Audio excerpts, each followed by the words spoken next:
In part 2 of our webinar series, we look at a demo of Reflect. So when you first log into Reflect as a user, you land on the home page, and right in the middle of the page are all of your top 5 recently generated mappings and any recent jobs that have been run. So this is updated all the time. As you come in, you'll see the recent activity in the tool. So in the sort of demo example today, what I'm going to do is I'm going to quickly build a little Salesforce demo environment. So if you look at the data model on the left, you'll see kind of the traditional Salesforce schema. It has an account. Accounts are associated with contacts. Accounts are also then associated with an opportunity. So what I'm going to build is take and bring this data in and then build an opportunity dimension, an account dimension, and an opportunity fact table. Okay. So how we do that in Reflect. First of all, we're going to auto-generate the mappings that bring in the data from Salesforce into a staging area. So I've created connections to Salesforce, and I've got a connection to a Postgres database, which is very similar to like Amazon's Aurora or any other Postgres-based data source that's out there. So if I look at my Salesforce connection, it's pretty simple and straightforward. You give it a connection name, you tell it what the instance is, you give it your security token, username and password. There are some advanced settings that we have as well. Today, Reflect uses the bulk API and the RESTful API. Depends on how much data you're moving and what you're trying to do, which API it chooses, but by default, it starts with the bulk API, and you can force the maps to use the RESTful API if you want to. From the Postgres side of the Target, again, pretty simple, straightforward. You give it the host name, the port, a database name, the ETL container for any custom objects that are created by default, what schema owner will they go into, a username and a password. So step 1, I'll go and generate mappings. So I'm going to choose my source system. In this case, I'll choose Salesforce, and I'm going to choose my target. In this case, I'll choose the Postgres server. You can choose to do all schemas and all tables. So if you do that, we will generate mappings for every table and schema that this connection has access to. So if you need to migrate an entire database, you can start here and generate 900 mappings if you want to. In this case, I'll choose tables. I'll select the Salesforce schema, and then I'm going to choose account, and I'm going to choose opportunity. So these are 2 of the standard schemas that we saw in Salesforce. On the right-hand side is where all of your activities happen. So before I generate the mapping, I'm going to choose to generate a workflow also as part of this process. So this is just a little shortcut that lets you build a workflow on the fly based on all the mappings that are that you chose to generate.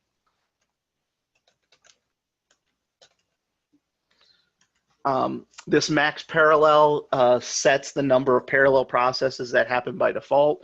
So if you had 100 tables, it would divide the 100 tables amongst 3 parallel workflows, or in this case, 2 parallel workflows.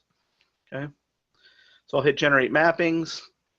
It's going out now and it's looking at Salesforce and it's looking at the target and it's saying, okay, here's all the columns in Salesforce that we need to bring across, and here are their related data types in the Postgres server. At this point, we haven't moved any data, but we've generated all of the metadata and we've completely created the mappings. If you wanted to, you could run them right away. I could click play and they would start running. This is the workflow that was generated. So I'm going to go ahead and take a look at that workflow. So I click on the link, and it'll take me over and show me the graphical workflow that was generated. So here's my Salesforce account table. Here's my Salesforce opportunity table. Both of these are going to be loaded into that Postgres target. Okay, so I'm going to go ahead and run this workflow, and we'll watch the data flow from source to target. So it's alive as the server processes it. You'll see the rows come across. Here we have 12 accounts, 31 opportunities that came across. Salesforce connector by default is built to be incremental.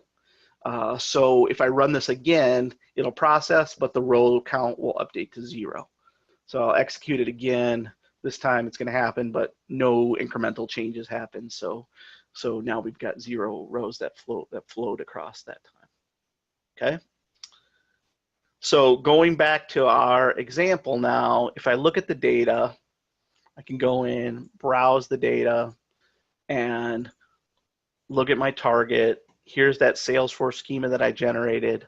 I have those 2 tables there. I can right-click on this table, select it, I can execute it, and I can see the data has moved from Salesforce into my Postgres database server. Okay. So what I want to do Jeremy, is, yeah, question. I'm sorry, I might be getting a little bit off track here, but let's say that you're in an environment where Reflect is one step, but then they still have, I don't know, say Informatica doing other things. Mm-hmm. Is there some manner or way that Reflect and Informatica or ODI can communicate with each other to say, okay, I'm done, you go ahead and start? Yes, in sort of the reverse fashion. We have a RESTful API that allows you to call and execute mappings or workflows in our tool. So you could schedule your job in Informatica where step 1 was to run a Reflect mapping to do all the staging work, okay. and it would kick off and then move downstream from there. Perfect. Okay, thanks. Okay. Mm-hmm. So I've got the account table here, I've got the opportunity table, and what I want to do is I want to convert this into an account dimension and an opportunity dimension. So what I can do in the tool then is get rid of this SQL, and I've pre-canned a little bit of SQL over here for you guys. I'm going to turn this query into an account dimension. So it's a pretty simple query. All I've done is sort of cut down on the number of columns that are available in there. I'll execute it, get a quick look at the data, and then I'll press convert to map. So at this point now, we're going to take this SQL statement and we're going to convert it into a new mapping. So again, I'll choose the same target this time. So we're working now in the same environment from our Postgres server into our Postgres server. I'll choose the Salesforce schema. I'll give this guy a name. And I will generate this mapping. Okay, cool. So now I've got a account dimension mapping that'll run. Basically a query on the account table to convert it into a dimensional format. Okay. So this is what it looks like when you go to edit the mapping. You got a bunch of options in here that we'll talk about in the future, but this is sort of the detailed view if you want to customize the way the mapping works heavily. Then let me go ahead and create that opportunity dimension. Again, I'll select a target to query from. Here, I'm going to grab this as my opportunity dimension. Really simple query, just pulls a few components from the opportunities table, convert that to a map, choose my target, choose my schema, give this guy a name,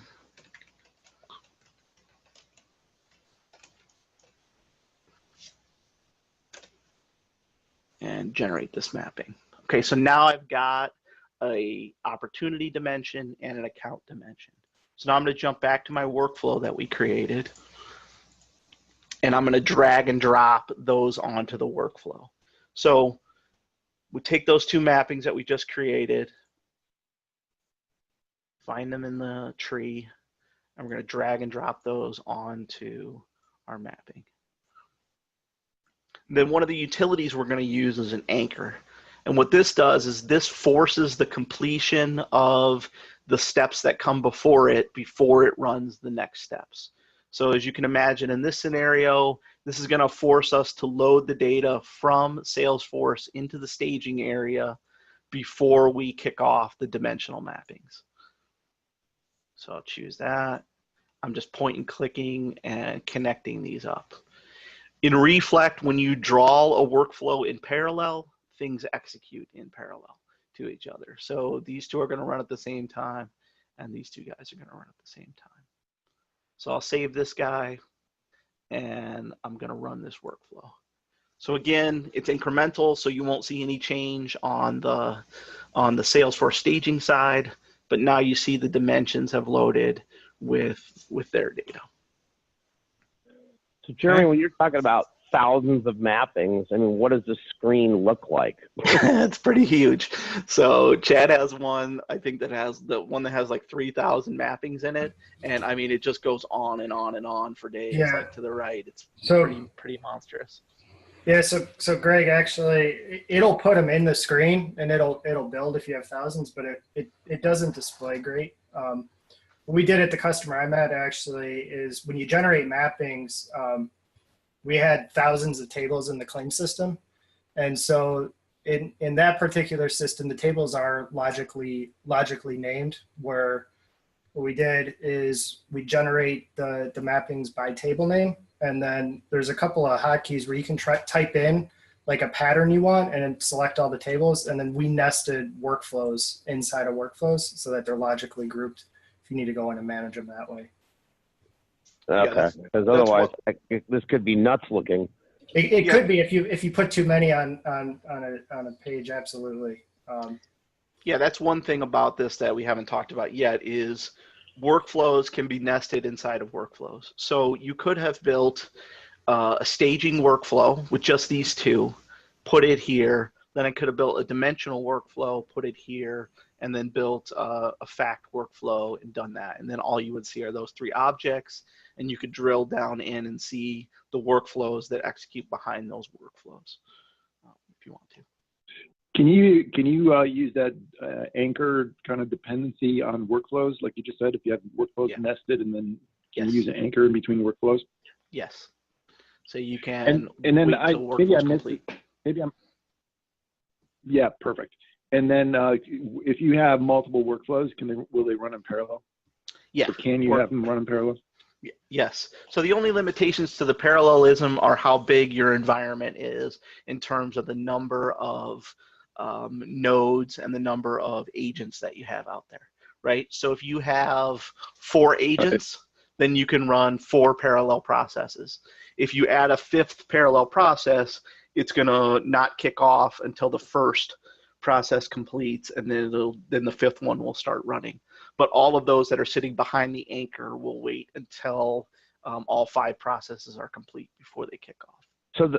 So the governor is based upon the number of specific agents you've deployed. If you deploy 1,000 agents, you literally can run 1,000 parallel processes, even if that just makes your machine unusable.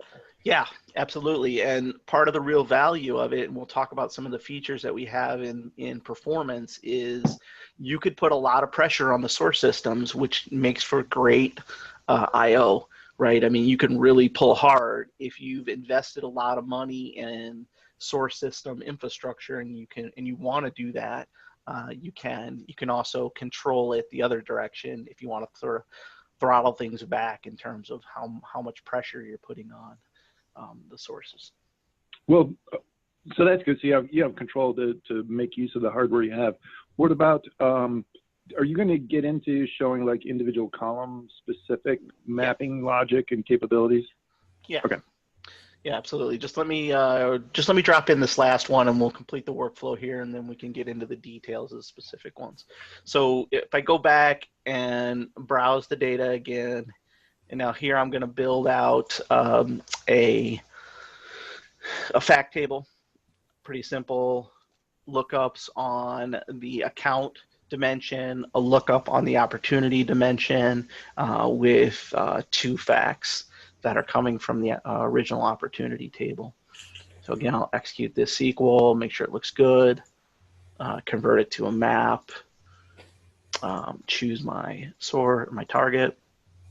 If your SQL's bad, does it tell you, or how does it validate the SQL? Yeah, it runs it there. Like if I had invalid SQL in that statement right there, it would break. You can also test it here. There are validation checks in the maps too. I'll show you if you set something poorly that's going to break the map. There's a validator on the map that will tell you it's broken. So maybe we'll get into this when you get into the column specific stuff. But I mean, I understand the logic and the specific code of the lookups, but I missed. Is there a graphical lookup designer or something? Nope. Or is it pretty much just you code it? No, you code it, right? So right now we think that the best route is to have people not sort of invest in code generation and the graphical lookup piece of it, but when they want to build something that requires a transformation sort of beyond the standard staging mapping, that they do it in SQL tools. Okay. Okay, so I'll generate this fact table. This guy's in there. I'll go back into my workflow and drop that guy in after an anchor.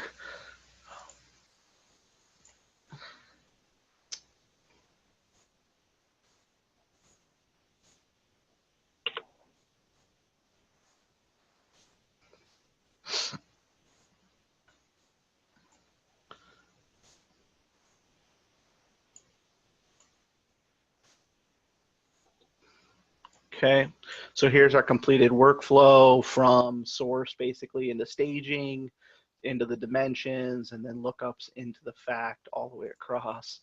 And run this guy and we'll see it execute across the different tables. So that's it. That gives you sort of a flavor of how you build sort of an end-to-end process in this. We also along the way have this SQL script ability. So at any point in the workflow, you can drop in a SQL script. And over here on the right-hand side, you choose the connection that you want that SQL script to run against. And then you type in whatever code you want here. So this is really useful and a very powerful tool because it's executing the native language of whatever connection you've chosen. So for example, if you're in a Snowflake environment, you can use it to do dynamic server scaling, where you can scale up and change your environment to extra large, run your mapping jobs, and then scale back down to a thing. Or if you want to do your heavy lifting in T-SQL or PL/SQL or some native language of the server, like some Java processes that John was talking about, you can drop that language in here. It'll push the execution of that to the target side, and all of it runs over there. So if you want to build the components that actually do the querying and build the dimensions and build the facts or do transformations and take advantage of the server's capabilities, you can call and execute that code from here, along with any other regular SQL that you want to run.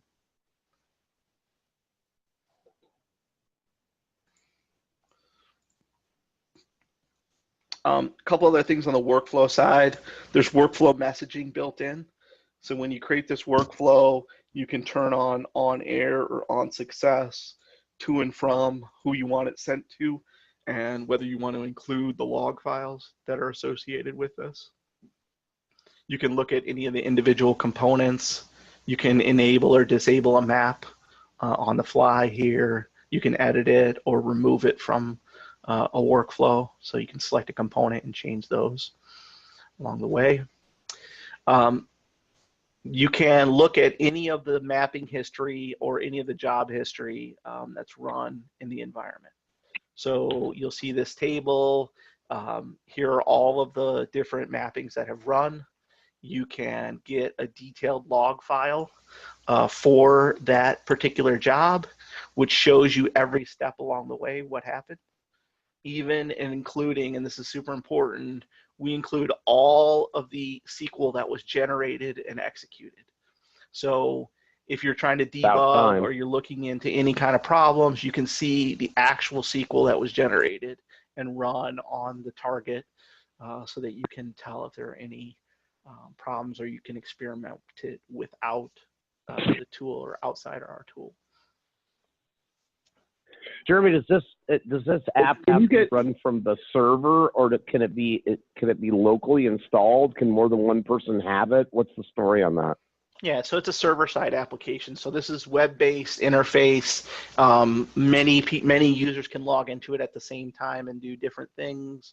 Run mappings, create connections, do all of the work that they want to do. So it's not a client-side tool like ODI Studio or any of those kind of tools. It's web-based completely.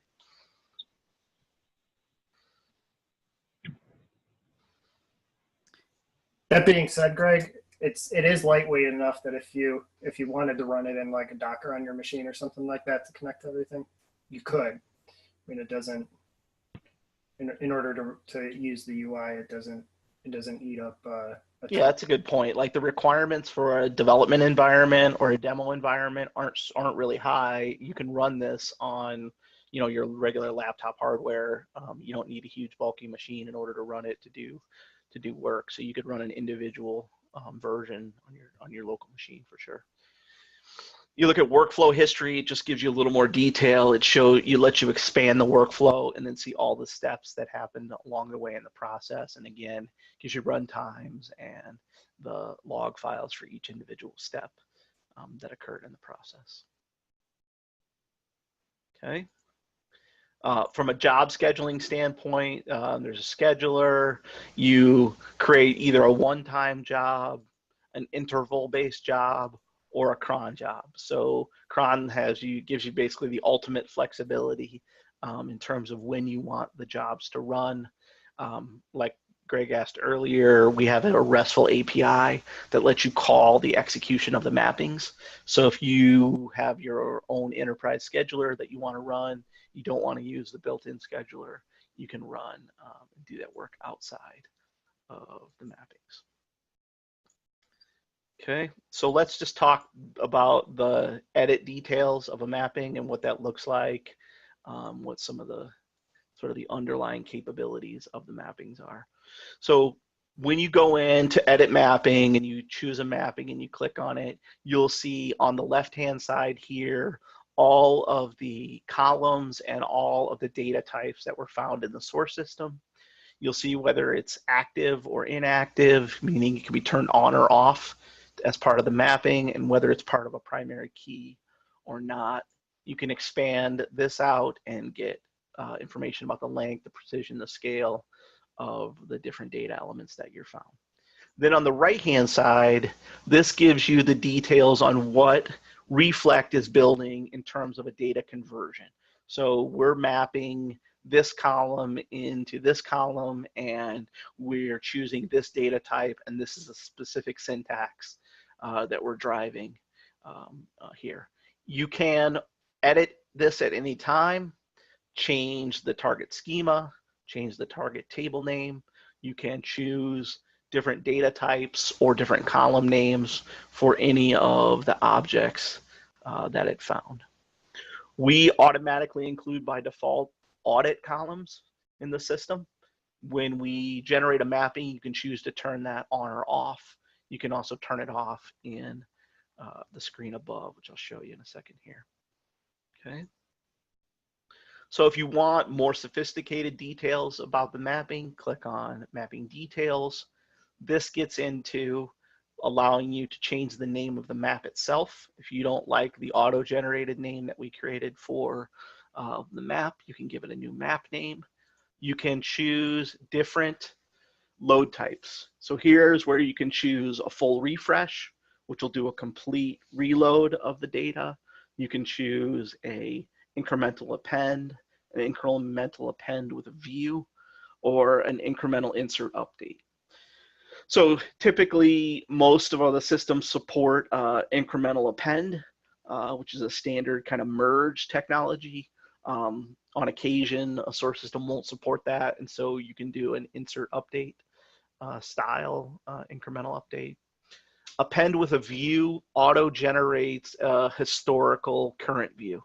So we create a view then on top of your table that gives you the current data, but in the underlying base table, we save all the history of the prior data elements. So if you want to keep a historical control table, but you want a current view, you can choose incremental update with view. This will let you choose what column the incremental occurs on. And once the job is run for the first time, it'll tell you what it's going to choose as the next incremental value of when that occurs. The specialized connector for Salesforce has an API type. So here's where you can choose between the bulk, which is default, and the RESTful API. If you want to force it over to the RESTful API. You can choose batch size, a bunch of different options here. Disable those audit columns that we talked about. You can have the next run force a recreation of the target. So if you want to force it to recreate the target table, you can do that. If you want to force it to truncate the target, you can do that. Disable Target Ddl. This is the scenario where you've already built the table on the target side and you don't want Reflect to auto-generate a new table for you. You want it just to integrate with an existing table that already exists out there. And then the last two, detect target changes and detect source changes. This is some logic that we've built into the mappings that lets you look at the target table and see if any changes have occurred since the last time the mapping was run. And if certain conditions occur, we will handle that and the mapping won't break. So, you know, if you drop a column from the system, instead of just failing and saying a column doesn't exist, if you have detect target changes enabled, then it will continue the mapping and load all of the other columns that are available. And same thing on the source side. If you make changes to the source, we have detect source changes on. Reflect will elegantly handle any scenarios that it can in terms of moving the data. Questions there? So if we look at another mapping that's not based on Salesforce, like for example, we look at an Oracle mapping, there's some slightly different capabilities on the Oracle side. So on the Oracle side, we have the ability to create and split the data query across a number of agents. So in this case, you could turn up, say, 4 additional extractors and then split the columns across a custom expression that you would build in this box. And what basically this does is allows you to take the data and break the query up into multiple subqueries that then go against the source system in a hashed kind of way and bring back the data into your target. And that gives you a real advantage in terms of I/O because you can put more pressure on the source system, but you can subdivide those queries across multiple agents, pushing more data into the environment. Questions on that?